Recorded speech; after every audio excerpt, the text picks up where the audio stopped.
조갑제TV 시청자 여러분 안녕하십니까. 저는 조갑제닷컴의 조세별입니다.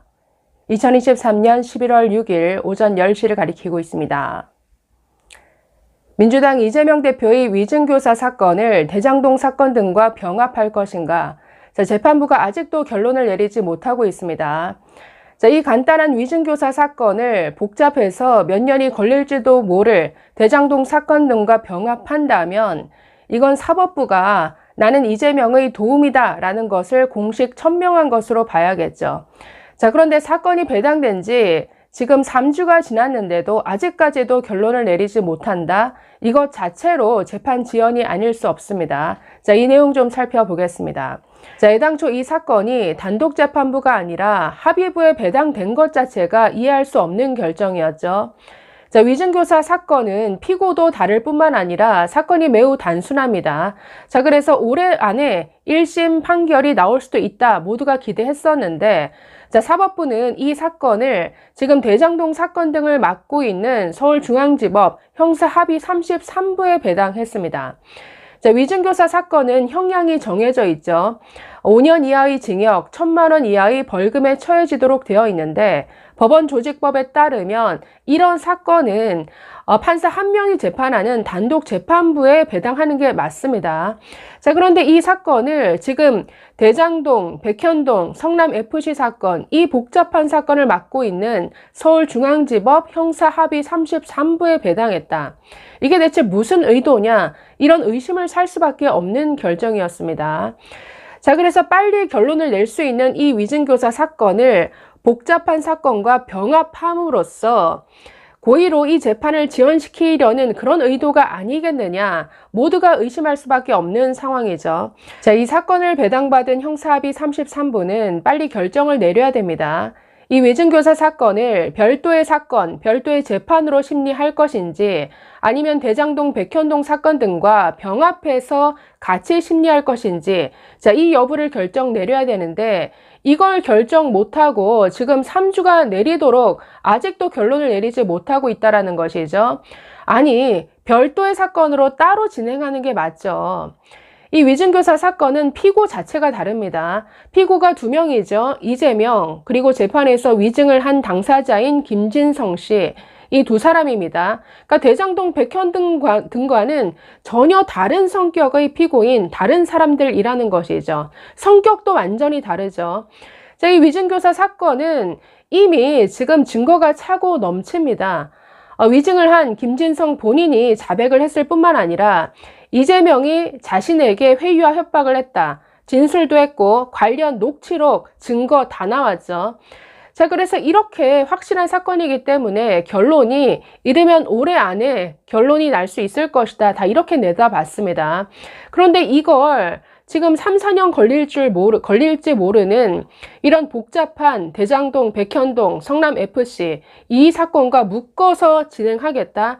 이것 자체로 이건 고의로 재판을 지연시키기 위한 의도 외에는 달리 해석할 수가 없습니다. 그런데 여기에 만약에 재판부가 이재명의 손을 들어준다. 이런 재판 지연 전략에 사법부가 함께 올라타겠다. 이 의도가 뻔히 보이는데도 이 결정이 나오는 순간 사법부는 정말 개혁의 대상, 타도의 대상으로 전락하는 것이죠. 지난 3일 대장동 사건 재판이 열렸는데 이날 재판부는 이 위증교사 사건 병합 여부에 대한 결론을 또 미뤘습니다. 재판장인 김동현 부장판사 이렇게 밝혔습니다. 가장 관심이 많은 위증교사 병합 여부를 내부적으로 검토하고 있다. 다음에 공판 준비 기일을 한 차례 열어서 그때 최종적으로 알려주겠다라고 말했습니다. 아니, 재판부가 결정하면 될 것을 병합 여부를 결정하기 위해서 또 공판 준비 기일을 가지겠다? 아니, 이것 자체가 말이 안 되는 것이죠.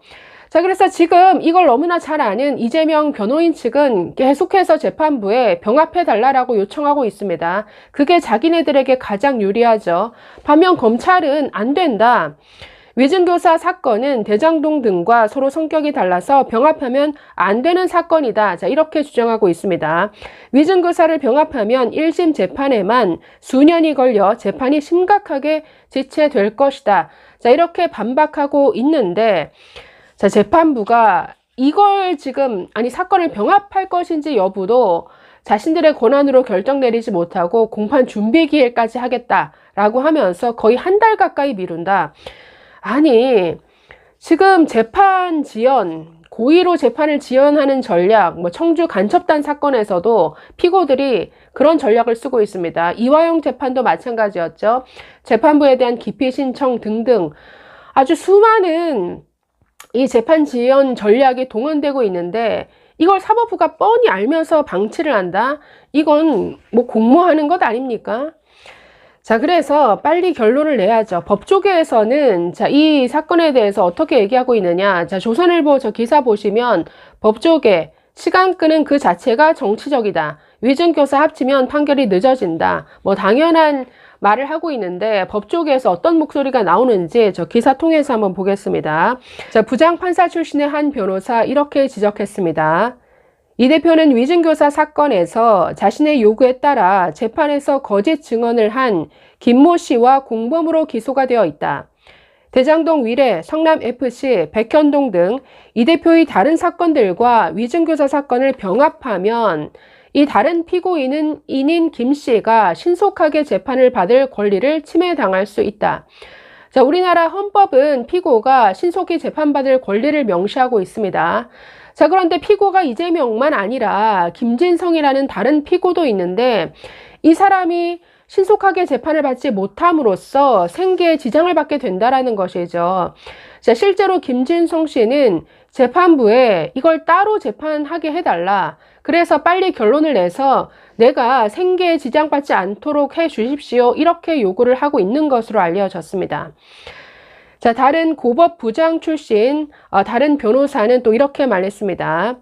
이 대표 재판부가 위증교사 사건 병합 여부를 따로 공판 준비 기일을 잡아 결정하겠다고 하는데 판사 생활을 오래 했지만 이런 일은 처음 본다. 법원이 병합 여부 결정을 놓고 시간을 끈다는 것 자체가 정치적 고려를 한다는 비판을 받을 수 있다라고 지적했습니다. 자, 부장 검사 출신의 다른 변호사 이렇게 말합니다. 만약 법원이 위증교사 사건을 다른 사건과 병합한다면 이 대표의 정치적 행보를 위해 길을 터주는 것과 마찬가지다. 이 대표가 기소된 사건들의 1심 재판 전체가 늦어지면 대법원 확정 판결도 차례로 미뤄지면서 이 대표가 법적 제약 없이 내년 총선, 다음 대선 등을 위한 정치 활동을 벌일 수 있을 것이다 라고 이렇게 말했습니다. 자, 마지막으로 또 다른 법조인 A씨 이렇게 말합니다. 지난 9월 말 이 대표에 대한 구속영장을 기각한 판사는 정당 대표라는 이유로 증거인멸 염려가 없다고 판단했다. 법원이 유력 정치인과 일반 국민을 달리 본다면 평등과 사법 정의를 훼손하는 것이다 라고 말했습니다.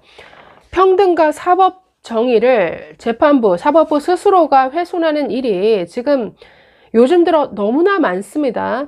이재명에 대한 구속영장을 기각한 것부터가 도저히 납득할 수 없는 이런 판단이었는데 그런 판단에 이어서 다시 한번 위증교사 사건을 대정동 사건 등등과 병합한다. 그 순간 이 사법부는 그냥 타도의 대상이 되어야죠. 이거에 대해서 지금 여당 국민의힘이 아주 무기력하게 손 놓고 있는 것 자체도 한심하기 짝이 없습니다. 이런 고의로 재판 지연에 거의 동참하다시피 하는 이런 사법부 명단 다 공개하고 날마다 비판해야죠. 민주당 측이 검찰 개혁을 주창해 왔다면 여당 국민의힘은 이제 사법부 개혁을 아주 목소리 높여 공론화시켜야 됩니다. 이 사법부의 이런 잘못된 행태들로 인해서 일반 국민들이 얼마나 많은 피해를 보고 있는가, 얼마나 많은 사례들이 있습니까? 그거 일일이 다 공개하면서 사법부를 정말 개혁의 대상으로 삼아야죠. 그런데 너무나 무기력하게 손 놓고 있는 국민의힘, 자, 이러다가 위증교사 사건 병합되면 어쩌려고 이러시죠? 자, 이 위증교사 사건의 병합 여부 여러분 눈 부릅뜨고 한번 지켜보시죠. 감사합니다.